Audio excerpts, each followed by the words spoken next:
Hi, welcome to Why the Book Wins. My name is Laura, and today's video is part of a series I do where I compare books with their movie adaptations.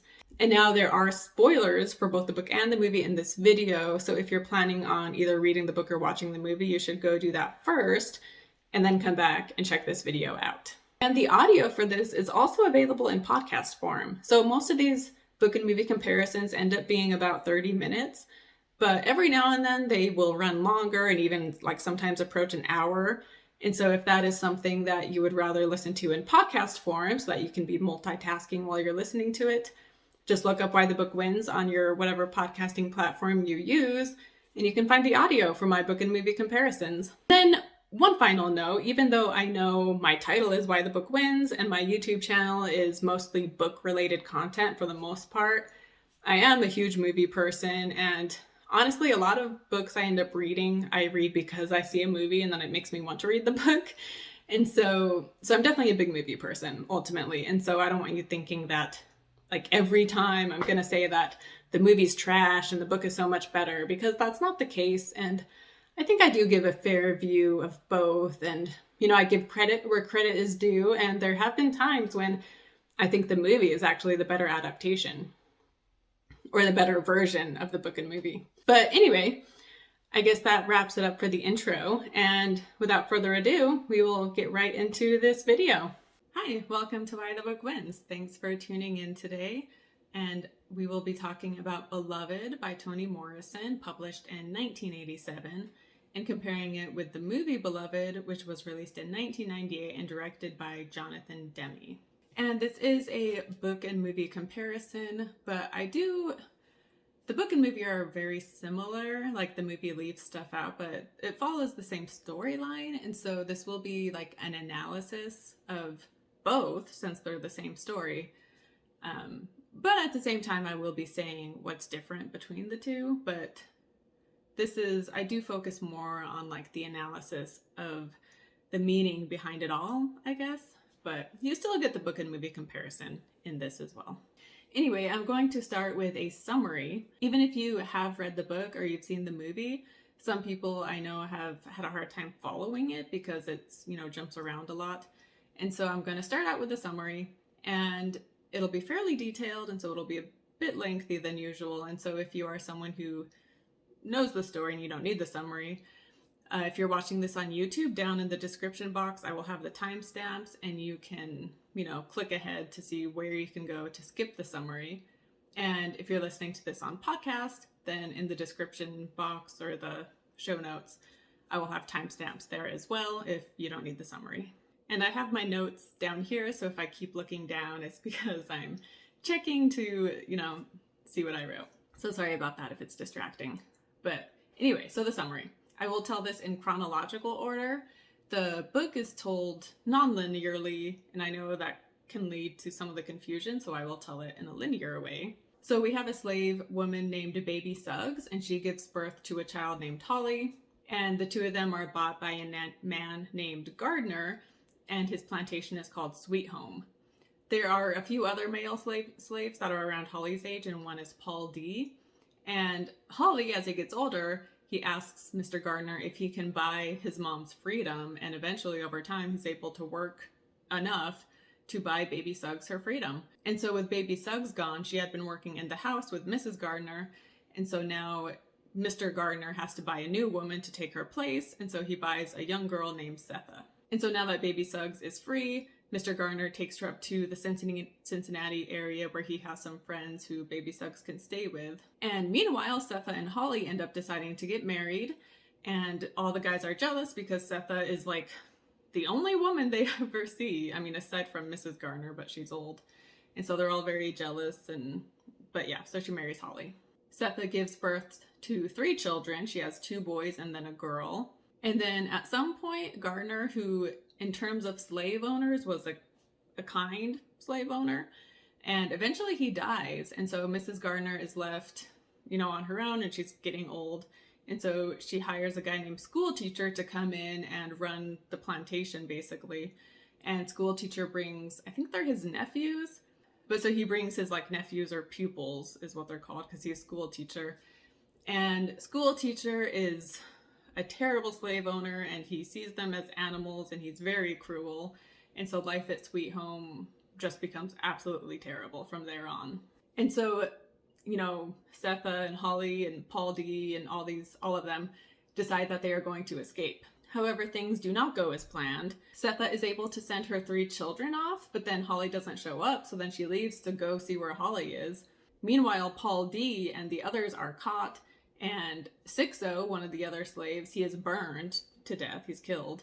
And then Paul D is put in like this prong collar thing as punishment.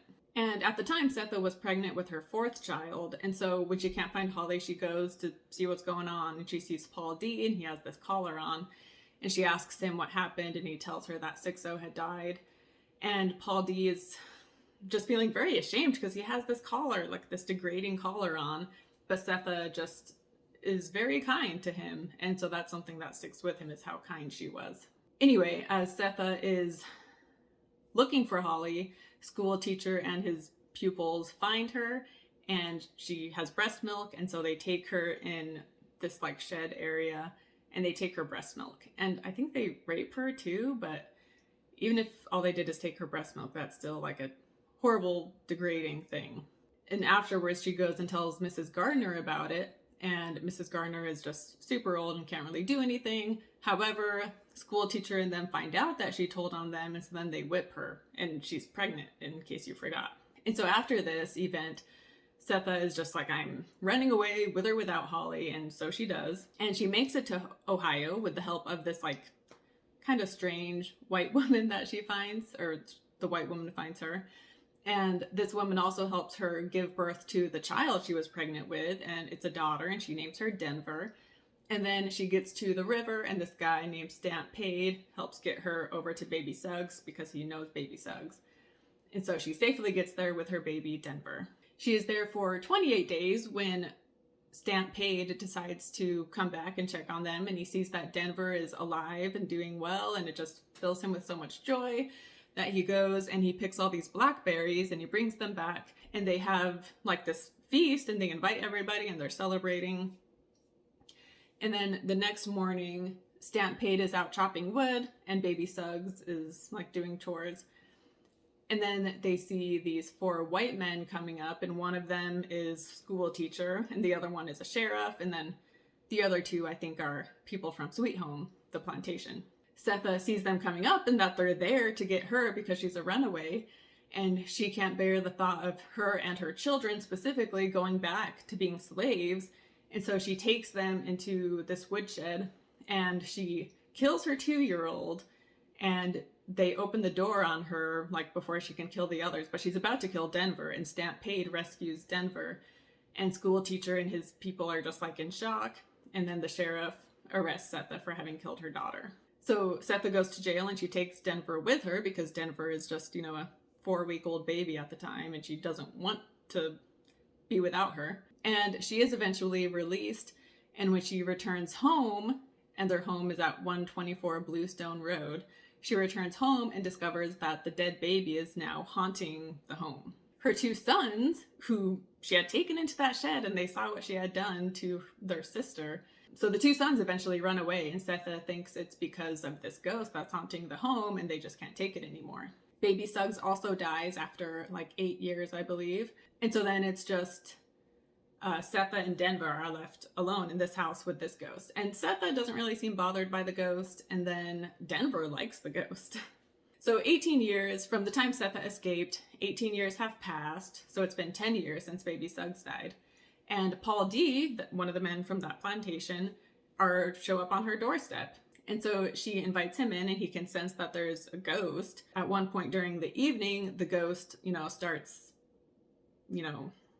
showing itself and like making the house shake and all this stuff. And Paul D is able to like exorcise the ghost and get it out of the house. And then a few days later, Paul D takes Denver and Sethe out into town.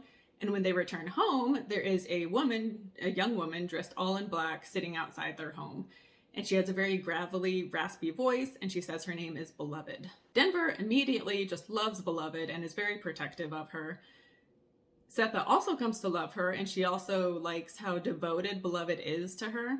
Paul D, however, he just gets this weird vibe from Beloved, and he doesn't believe her story, and he just thinks that there's like something fishy going on here. And then later, Denver and Beloved have a conversation where Denver asks, like kind of indirectly, if Beloved is her dead sister, and Beloved says yes, that she is.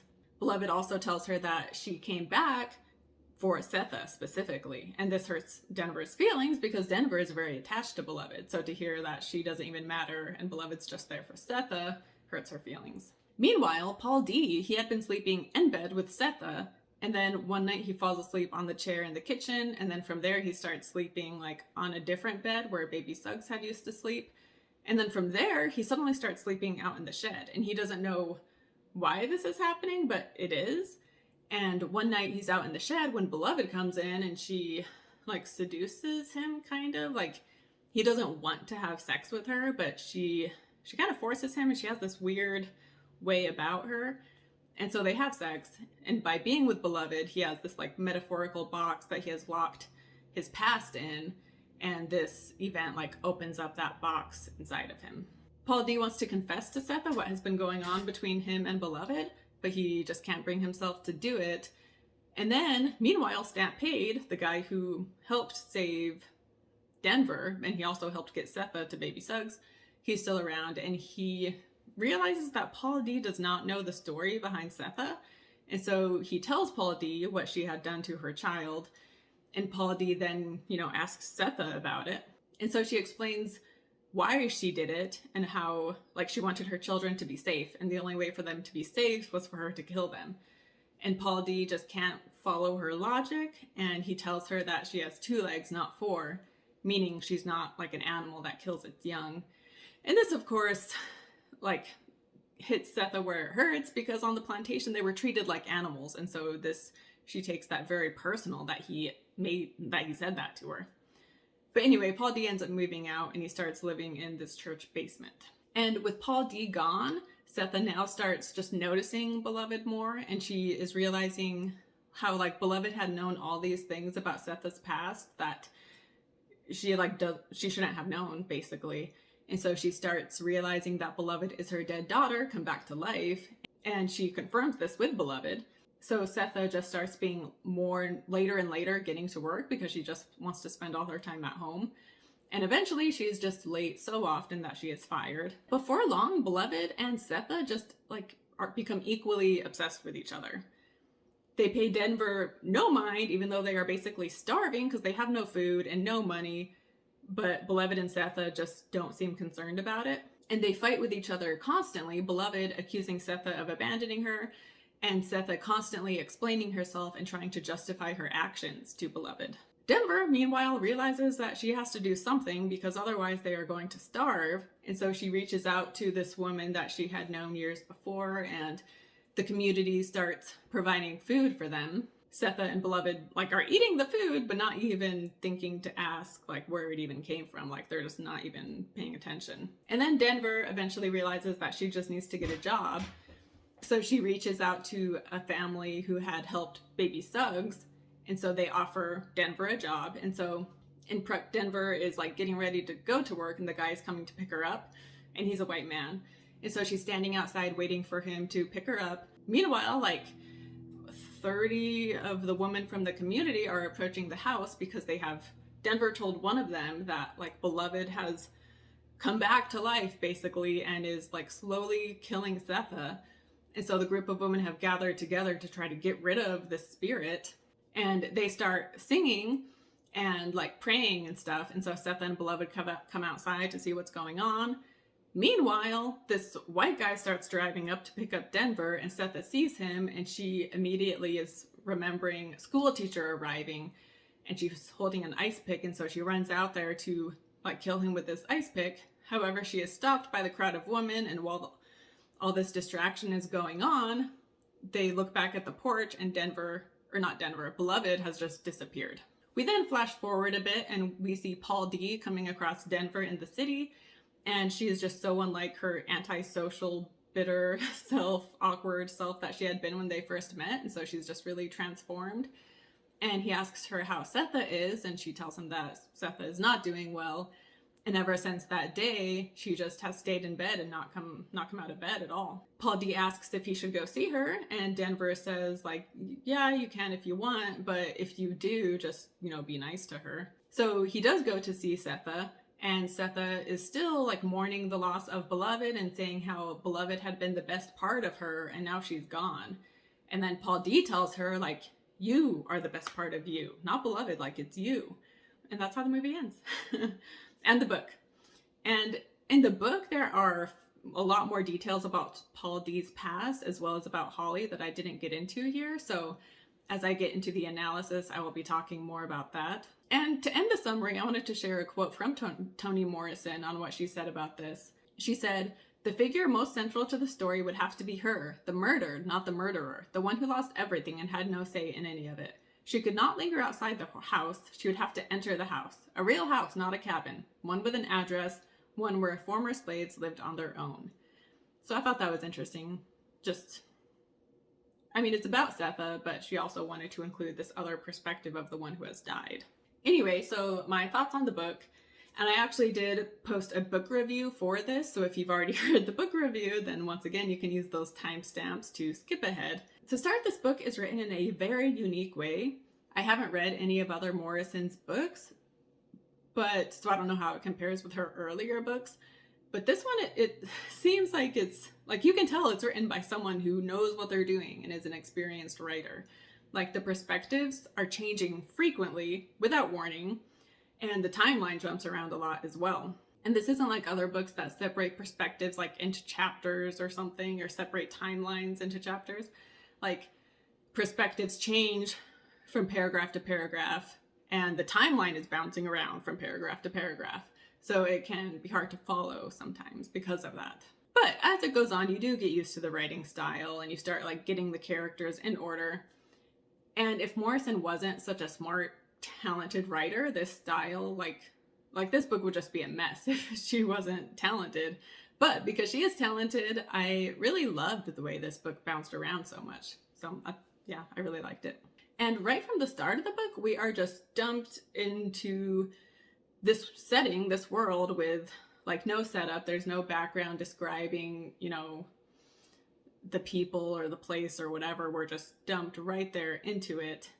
And for the most part, I love when books and movies do this. As said, like this style, like you get kind of disoriented in the beginning because we're jumping around all over the place and because there's no setup, we're just plopped in there. But like I said, I like this for the most part because I don't love it when authors are holding your hand throughout the story and like spoon feeding you the plot to make sure you understand. And as far as like the beginning, when we're just, put in this setting without any heads up, basically, Morrison explained like the really thoughtful choice and reason, purposefully decided to do this. And she said, "There would be no lobby into this house and there would be no introduction into it or the novel. I wanted the reader to be kidnapped, thrown ruthlessly into an alien environment as the first step into a shared experience with the book's population. Just as the characters were snatched from one place to another, from any place to any other, without preparation or defense." And this was a book that was really hard to put down. Like, I just wanted to keep reading, and to do anything other than reading just felt like an inconvenience. And it was more like horror-esque than I had realized. Like, the ghost was more of a haunting than I had expected.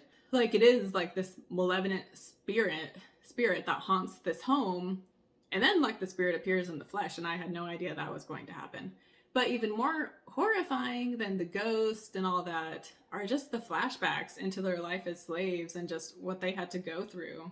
And there is like some messed up stuff in this book, but I mean, slavery is disturbing and upsetting and violent and evil. And so how can you expect a book about slavery to at least not be some of those things, right? And even though this book is like just so tragic and gut-wrenching, it actually had a happy ending. And so I wasn't expecting that. And yeah, so like I thought it would just be this brutal ending, but instead it was one that left us feeling hopeful. Like I said, here Morrison covers just some really traumatic things, but she does so, like, she's not doing it like an exploitive way, and she's not doing like the Hollywood Lifetime-y thing where she's like romanticizing trauma or anything like that. It's not like that at all. And there is a Goodreads reviewer who wrote a review for this book. And so I took part of her review, and I'm going to share it because she just worded it very well. The book is about the problem of memory, specifically the memory of trauma, both on a personal and national level. I feel like everyone always wants to write these great books about the most terrible stuff, but the fact is that doing so right is incredibly hard, which is maybe why there's so many bad books about tragedy and so many good books about boring people's mundane little problems. You really have to know what you're doing to write about the most terrible stuff, and well, Morrison picked the most terrible stuff in America's past, then wrote an original and organic ghost story that deserves its hallowed place in American literature. This book depicts the effects of slavery on people individually and collectively with shattering genius. But don't try this at home, folks. She is a lady of unusual talent and skills, and in most people's clumsy hands, this effort would be dangerous. So yeah, I thought that just kind of summarized really well my thoughts on the book. But that Goodreads reviewer isn't completely accurate though, because Morrison, I mean, the story is original, but Morrison, she got the idea for this based on real events that happened in Ohio, where Morrison is from. And so, like the plot of Sethe, like saving her children by killing them rather than having them put into slavery. And so it's based on a woman named Margret Garner, who was a slave in Kentucky. And then in 1956, she and her husband escaped and they went to Ohio. When the slave catchers caught up with them, Margret Garner attempted to kill her 4 children rather than have them return to slavery. She succeeded in killing her 2-year-old daughter with a butcher's knife before she was subdued. It took 4 weeks to bring the case to trial in Cincinnati because the prosecution argued that Margaret would be tried under federal fugitive slave laws, while the defense argued that Margaret should be tried for murder under state murder laws. And while this was going on, Margaret ended up being taken to New Orleans, and then she died in 1958 of typhoid fever. So Morrison read this article in the newspaper somewhere talking about it, and so this is what spurred the idea for Beloved. So onto the movie. The movie is directed by Jonathan Demme, who is the same director as Silence of the Lambs, which in some ways is fitting, but it still kind of surprised me. And as said, this book could almost be considered a horror novel in a lot of ways, and Demme, he does seem to kind of lean into that in the movie. There were some things with the movie where specifically it seemed like some scenes were like shock value. They were put in there for shock value, but I don't know, like there is disturbing stuff in the book, and yeah, he didn't shy away from including a lot of that in the movie. And just the way it's filmed, like it just, yeah, there's times where it has that like horror movie vibe to it. So as I said, the novel gets right at it at the start, and the movie, like, it has quite the start as well, because the first scene we're shown is when like the ghost is like throwing the dog around the house. And yeah, like I said, the book has some graphic stuff, and I wondered if the movie would clean it up some, but it surprised me how much the movie kept in. And yeah, we aren't eased into it because like in the first 5 minutes, we see this dog with he like has his eye hanging out, popping out because of this ghost. And so Sethe has to like put the eye back into place. Granted, the graphics weren't amazing in that scene, but still, like right from the start of the movie, it's like, whoa, like, okay, kind of, yeah, you just are tossed right into it. And I did go into this movie with low expectations because, like, how can a novel like this be turned into a good adaptation, right? Because there's just so much here. But when I got the movie, I saw that it was 3 hours long. And so I was like, okay, well, this is 3 hours. So clearly they tried their best to get a lot of this in here. So that made me feel a bit more hopeful. One of the reasons I had low expectations is because I hadn't heard like positive things about this. Like, this movie was a box office flop. However, when you think about it, like, for one, the movie is 3 hours, so that's a long time for someone to commit to. And it's a 3-hour movie about slavery and about the effects of it and how terrible it is. And let's be honest, there's a lot of people who don't want to watch a 3-hour movie that's going to be difficult and uncomfortable like that, right? So I think it makes sense that it didn't make a lot of money, basically, unfortunately. But onto the acting, we have Oprah Winfrey, who plays Sethe, and it is thanks to Oprah Winfrey that this movie got made because she got the rights to it. Like, soon after the book came out, she called Toni Morrison and she got the rights. However, it took another like 10 years to even have the movie be made. And right from the start, she knew that she wanted to play Sethe and she wanted Danny Glover playing Paul. And this is only the second movie I've seen with Oprah. And yeah, I think she's a fine actress. So I don't think she's like incredible, but yeah, I thought she was good as Sethe. And then we have Kimberly Elise as Denver. And Elise gives an amazing performance. I was impressed with her right from the start. The three main characters all change throughout the course of the story, but I think the movie, like, it was better able to capture Denver's character arc the best, in my opinion. This is partly due to just Elise and her just incredible performance as Denver. Danny Glover plays Paul D, and I loved him in this role. He was perfect. The movie did leave out a lot of Paul D's backstory that we get in the book, but as I watched the story, like, I had his backstory in my mind as I watched the movie. And Paul D, like, he's just such a great character and a wonderful person, and Glover just really brings that out, and he's very likable. And even though we don't get as much of a backstory, like, the movie does add one scene that I'll talk about later that I think they added to try to make up for the fact that we don't hear a lot of his history, but yeah, Glover is perfect as Paul D. I believe you say her name Tandue Newton. She is perfectly cast as Beloved, but I don't know. I say perfectly cast like she just, when I saw that she was playing her, I could see her as Beloved. But then she plays Beloved as if like Beloved has a mental disability. And I still don't know how I feel about that. Like, when I read the book, I wasn't imagining Beloved like that. But I guess it makes sense, because if she is a spirit in this new body, then yeah, she wouldn't know how to talk or how to be in a lot of ways. So it is fitting. But yeah, it just took some adjusting as I watched the movie to adjust to her acting style. Having said that, I think she was good. And then we have Lisa Gay Hamilton, who plays Sethe in the flashbacks. So the time on Sweet Home and when she escapes, it's played by Hamilton.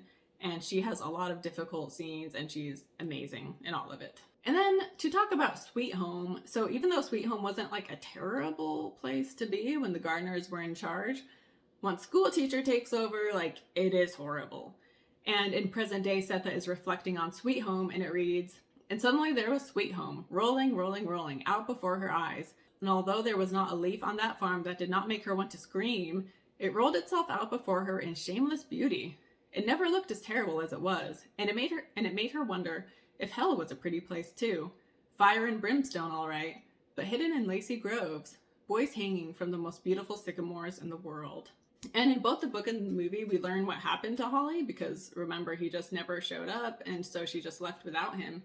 And I didn't mention this in the summary, but Paul D tells Sethe later that after their failed escape, and after Sethe had gotten away, he saw Halle at the churn, and he was like rubbing butter over himself, and he just was not mentally there. And he tells Sethe that Halle had been up in the loft, and that he had seen what they had done to Sethe. When Sethe hears this, like, she can't believe that he had seen, and yet he didn't do anything.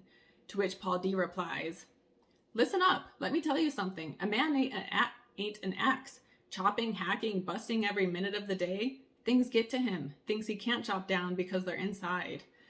And in the book, at different times, we hear that Baby Suggs talks about how she felt like Halle was too good for this world, and she didn't think that he would be like strong enough to make it. However, he is a strong person, and he was admired by everybody. But this event of him seeing this happen to Sethe, like, understandably, just, it broke him, and he wasn't able to mentally recover from that. And after hearing all this, it reads, "Did you speak to him? Didn't you say anything to him? Something?" "I couldn't, Sethe. I just couldn't." "Why?" "I had a bit in my mouth." Sethe opened the front door and sat down on the porch steps. The day had gone blue without its sun, but she could still make out the black silhouettes of trees in the meadow beyond. She shook her head from side to side, resigned to her rebellious brain. Why was there nothing it refused? No misery, no regret, no hateful picture too rotten to accept. Like a greedy child, it snatched up everything. Just once could it say, "No thank you, I just ate and I can't hold another bite? I can't go back and add more. Add my husband to it, watching, above me in the loft, hiding close by. The one place he thought no one would look for him, looking down on what I couldn't look at all. And not stopping them, looking and letting it happen. But my greedy brain says, oh thanks, I'd love some more. So I add more, and no sooner than I do, there is no stopping. There is also my husband squatting by the churn, smearing the butter as well as its clabber all over his face because the milk they took was on his mind. And as far as he is concerned, the world may as well know it. And if he was broken then he is also and certainly dead now.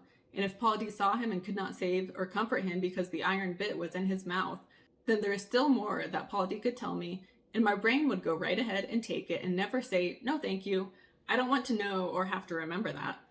I have other things to do. Worry, for example, about tomorrow, about Denver, about beloved, about age and sickness, not to speak of love. But her brain was not interested in the future. Loaded with the past and hungry for more, it left no room to imagine, let alone plan for the next day.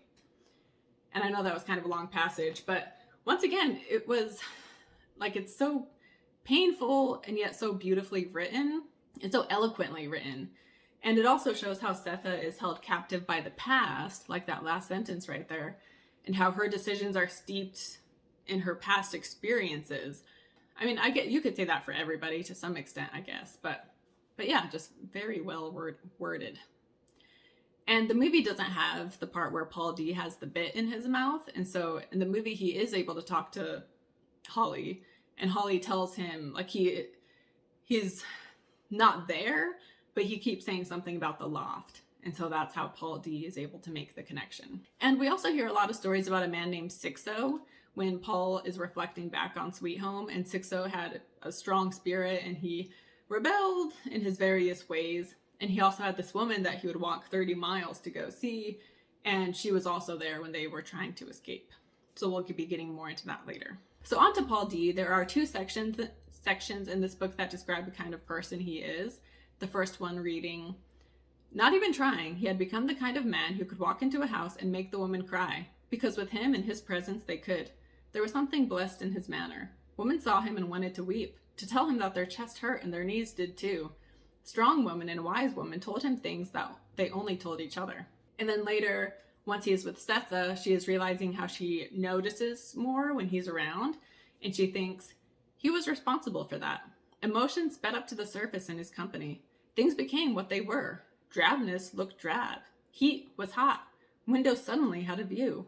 I like that too, how she starts noticing more of the life around her in some ways with Paul D there. And we learned so much more about Paul D in the book. However, the movie, like I said, it still captures the kind of man Paul D is, even without these exact words being said. As far as his life before arriving at Sethe's house, 124 Bluestone Road, we don't learn much in the movie. It does have the scene where after he tells Sethe he wants to have babies with her, he is in great spirits and he's at work and he's just happy. And a coworker tells him that, they might be told they're free, but they still aren't truly free. And Paul D gets upset and he says how he's been bought and sold 5 times and his kids won't have to deal with that, won't have to experience that. The book goes in detail about the different experiences he'd had.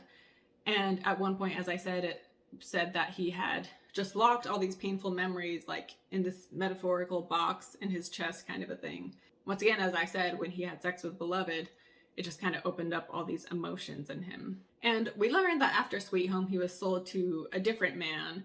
And then he tries to kill this new owner. And from there, he is sent to jail. And in jail, so they're working during the daytime, but when they're sleeping at night, they keep them in these boxes in the ground, I guess. And at one point it's raining a ton and days on end it's raining. And the water somehow helps them able to escape out of these cells in the ground.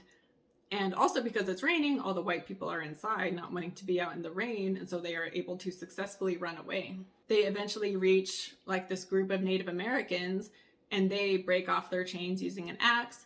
And eventually all of the other men leave and go on to wherever it is they want to go. However, Paul D ends up staying the longest because he just doesn't know what to do and he doesn't know where to go. Yeah, throughout this book, he struggles with his identity and maybe his purpose too in some ways. When he hears about what Sethe did and he leaves her, later on, he's thinking about it, and it says, as a matter of fact, Paul D doesn't care how it went or even why. He cares about how he left and why. When he looks at himself through Garner's eyes, he sees one thing. Through Sixo's, another. One makes him feel righteous.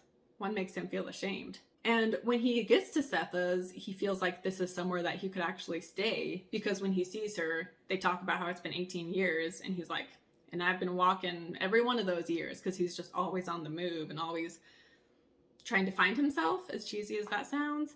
But when he leaves her, it makes him once again like question who he is. And the owner Garner would call his slaves men, whereas other slave owners would call them boy. And this is also something Paul D struggles with. And it says, that was the wonder of Sixo and even Halle. It was clear to Paul D that those two were men, whether Garner said so or not. It troubled him that concerning his own manhood, he could not satisfy himself on that point. Oh, he did manly things, but was that Garner's gift or his own will? What would he have been anyway before Sweet Home without Garner? In Sixo's country or in his mother's? Or, God help him, on the boat? Did a white man saying it make it so? Suppose Garner woke up one morning and changed his mind, took the word away. Would they have run then? And if he didn't, would the Pauls have stayed there all their lives? Why did the brothers need one whole night to decide, to discuss whether they would join Sixo and Halle? Because they had been so isolated in a wonderful lie, dismissing Halle and Baby Sug's life before Sweet Home is bad luck, ignorant of or amused by Sixo's dark stories, protected and convinced that they were special. And then on to Sethe. So Sethe often says that her children are the best part of her, and she is very protective of them. And there's a line in the book which says, the best thing she was her children. Whites might dirty her all right, but not her best thing, her beautiful, her magical best thing, the part of her that was clean. And so she feels that she has been tainted by this abuse that she has suffered, and she feels like it has ruined her self-worth in a way. And after her daughter is dead, she too wanted to die, like she was planning on killing all of them and then herself. But even though with her daughter dead, she stays alive purely for the sake of her 3 children who are still alive. And so she ties her worth to her children because she sees them as the best part of herself, because they are clean and they haven't been tainted or dirtied by slavery. And in the end, Paul D, he provides her with the truth that she needs to hear, that she is the best part of herself. And the abuses she has suffered doesn't diminish who she is as a person and doesn't diminish her value.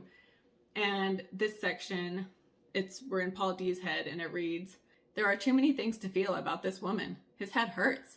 Suddenly he remembers Sixo trying to describe what he felt about the 30-mile woman. She is a friend of my mind. She gathers me, man. The pieces I am, she gathers them and gives them back to me in all the right order. It's good, when you got a woman who is a friend of your mind. He is staring at the quilt, but he is thinking about her. The wet dress steaming before the fire, her tenderness about his neck jewelry, meaning that collar schoolteacher had put on him. Its 3 wands like attentive baby rattlers, curving 2 feet into the air. How she never mentioned or looked at it. And he did not have to feel the shame of being collared like a beast. Only this woman, Sethe, could have left him with his manhood like that. He wants to put his story next to hers. Sethe, he says, me and you, we got more yesterday than anybody. We need some kind of tomorrow. He leans over and takes her hand. With the other, he touches her face. You, your best thing, Sethe. You are. His fingers holding hers. And she says, me? Me? Just not. It's a hard concept for her to grasp. In various stories in the book, we hear how slaves learn not to love anything too much because it could just be taken away from you. And if you love it too much, having it taken away from you just makes life so much harder. Baby Suggs had stopped loving the children she was giving birth to. And so by the time she had Halle, she just tried not to love him and was just like, he's just going to be separated from me anyway. And Sethe's own mother gave birth to other children when they were like on the boat being taken to America, and they were products of rape. And so when she had them, she would just throw them overboard. And Sethe, I don't know if Sethe's dad was like one of the white men and it was rape, or I'm not really sure. But for some reason, she chose to keep Sethe. And when Sethe is free for those 28 days after arriving at Baby Suggs, she finally felt like that she could love her children like completely to the fullest extent. And going back to what I just talked about, she saw the children's purity as the best part of her because they were untainted by the effects of slavery. And so when she saw a school teacher arriving, she would rather have them die than go live that life. And then onto like the ghost. There is a passage early on describing Denver approaching the house and when the ghost is there. And it says, shivering, Denver approached the house, regarding as she always did as a person rather than a structure. A person that wept, sighed, trembled, and fell into fits. Her steps and her gaze were the cautious ones of a child approaching a nervous, idle relative, despondent but proud. And the house itself, I've mentioned it a bit, it's 124 Bluestone Road. And the 124 is significant because Sethe has 4 children, but the third one is the one that died. So 1, 2, 4, and skipping the 3. So I thought that was really cool. So onto Denver. Sethe tells herself that her sons left because of the ghost, but the truth though is that they left because they were scared of Sethe. After the event in the shed, it said how like the boys always held hands and they wouldn't go anywhere without the other. And they would also talk to Denver, telling these like die witch stories, which were basically them telling her how to kill Sethe if Sethe eventually tries to kill Denver again. And we also see that Denver doesn't like her mom braiding or combing her hair. And later in the book, we learn that this is because she's scared of Sethe and that she like is worried that whatever made Sethe think she had to kill her children, that it could take over Sethe again and she might try to kill Denver. And so Denver has these like nightmares of Sethe like chopping her head off basically. And so she doesn't like Sethe like doing stuff with her head because it makes her nervous.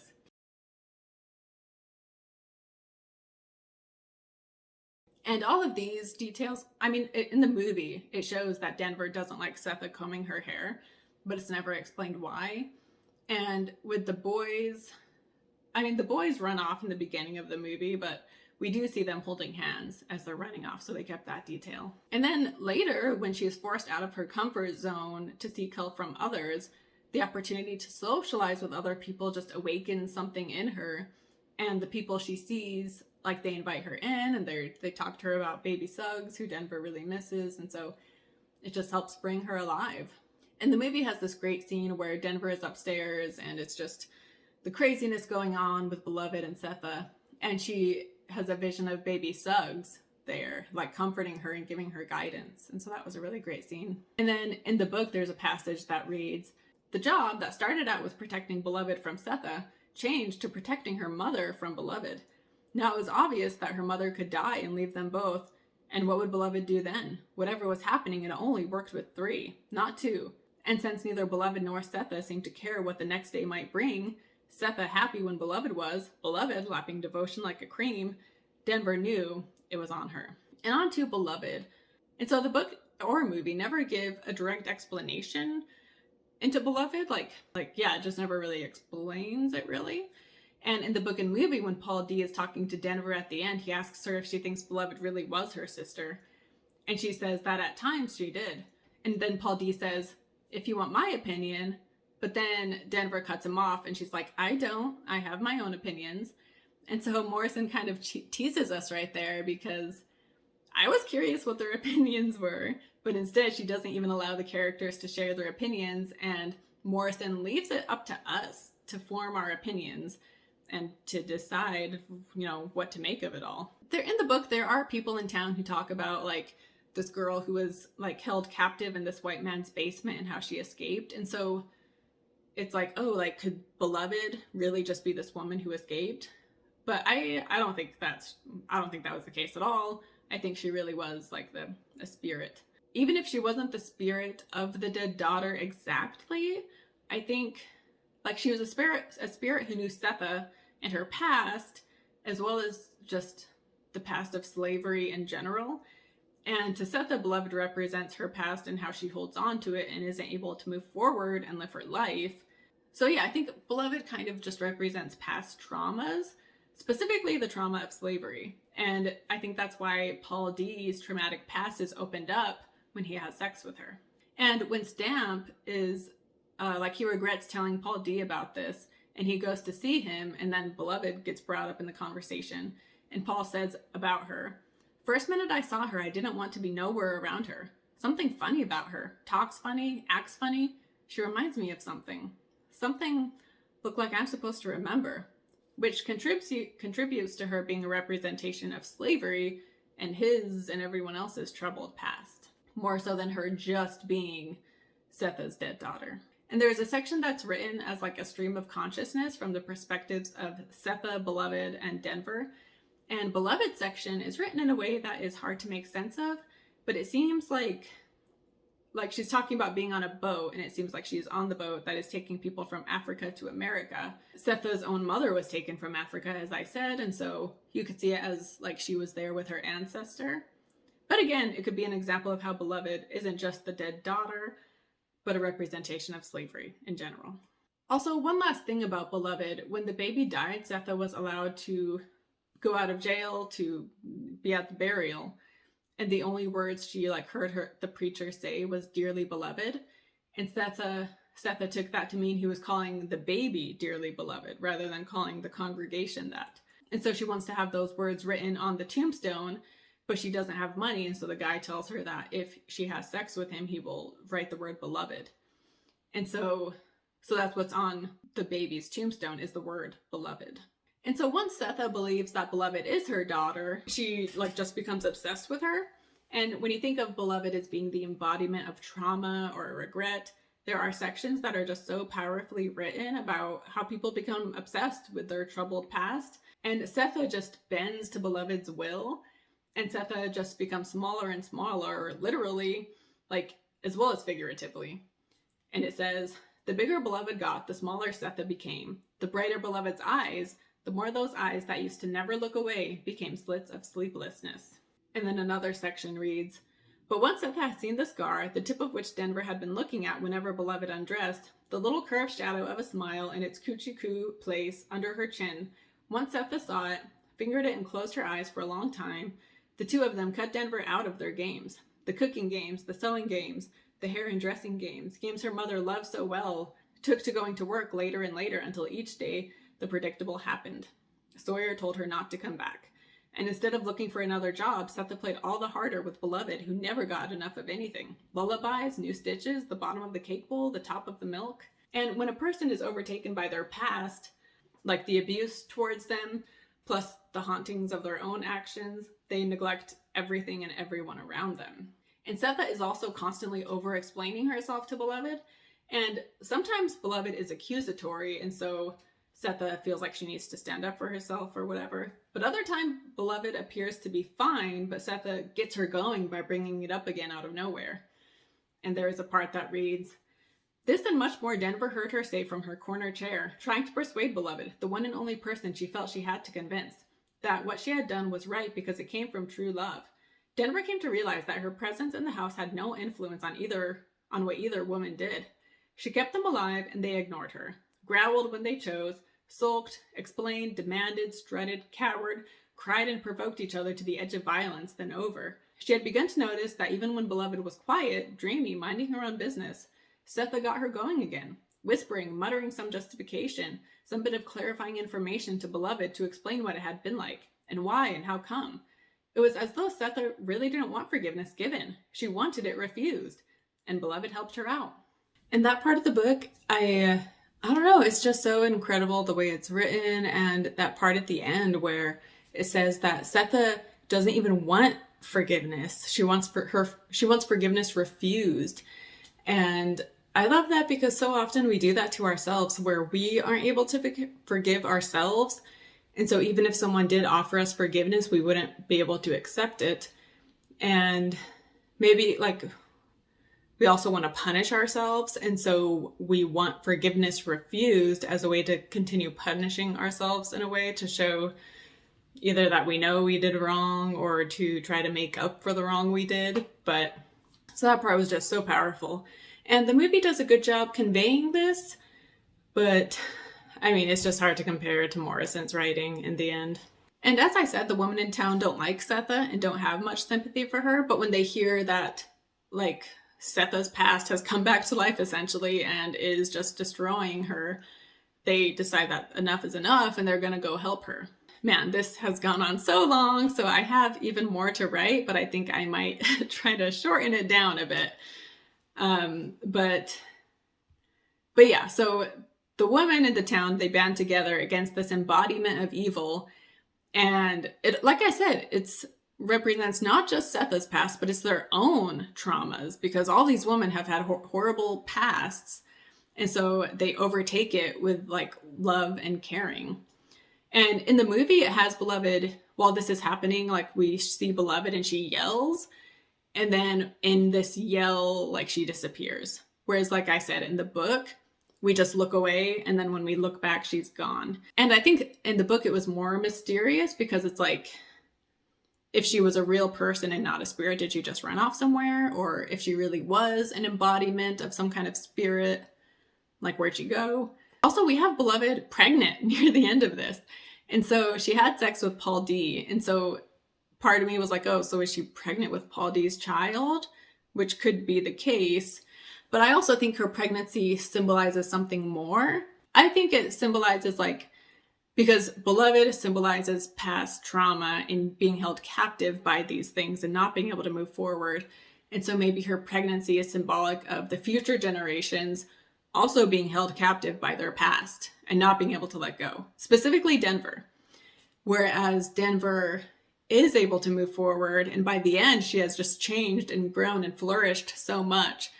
And so with Beloved being cast out and this baby never being born, it could be seen as the next generations, you know, like I said, the next generation being held captive by their past doesn't happen because Beloved is cast out, kind of a thing, if that makes sense. So yeah, I think that's what the pregnancy represents. Denver is able to move past her trauma and continues towards a healthy life. And so I'm going to wrap this up here. I feel like I've been talking so long. So book or movie? I think it's pretty clear the way I've been talking that I like the book. And I had even more quotes in here, but my voice is getting hoarse. So I've kind of wrapped it up near the end and sped through it. So sorry. But the movie is a good adaptation and it follows the story extremely close. And it does its best to capture the symbolism that is in the book. I don't know if it's a movie I would ever watch again. Whereas, like, I would definitely read the book again. And I went through it. I've kind of read it like 1.5 times. Yeah, like, even my second time around, I got so, like, captivated all over again. But the acting is incredible in the movie. And specifically, Elise as Denver and Glover as Paul were amazing. It is almost 3 hours. And so, like I said, they really tried to include as much as possible. And it is a well-made movie, and since I went in with low expectations, I was pleasantly surprised. It is graphic though, as I said, and there is that scene, like there's a scene where Paul D has sex with Beloved, as well as there's the scene where Beloved is watching turtles. And both of those were just really awkward and just, yeah, they were just both awkward scenes, so I wasn't a fan of that. But yeah, I mean, the book has graphic scenes too, but I think it was handled better than in the movie.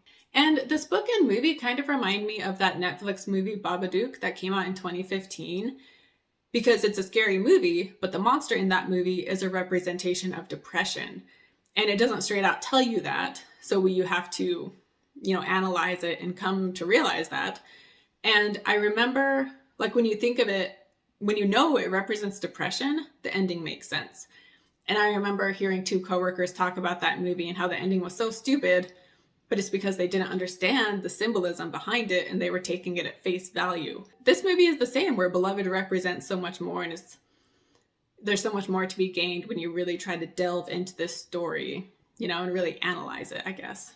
And yeah, like I said, Morrison does not hold your hand throughout Beloved, and she doesn't explain every little thing, so there is a lot that can be left up to our own interpretation. But yeah, it's just an incredible story and there's just so much to it. Highly recommend it. And yeah, I guess I will end this here. Thanks for listening. I know this has gone on a long time. But yeah, I would love it if you subscribe to my YouTube channel and join me next week for, I believe next week I am covering Little Women and I will have a guest. So tune in for that one. Sorry, I feel like the end of this got so rushed, but also my camera is losing space, and so it's only giving me a certain amount of time left that I can record. But anyway, I hope you enjoyed this. If you want to read like everything I was going to say, because there was more that I didn't say, You can go to my blog, which I will link to and down below, and you can like read whatever it was that I didn't actually say in the podcast. I said most of it, but there is some more there in the blog that I didn't get to here. And I would love to hear your thoughts, so comment on the YouTube video and let me know what you thought. And yeah, I'll see you next time. Bye.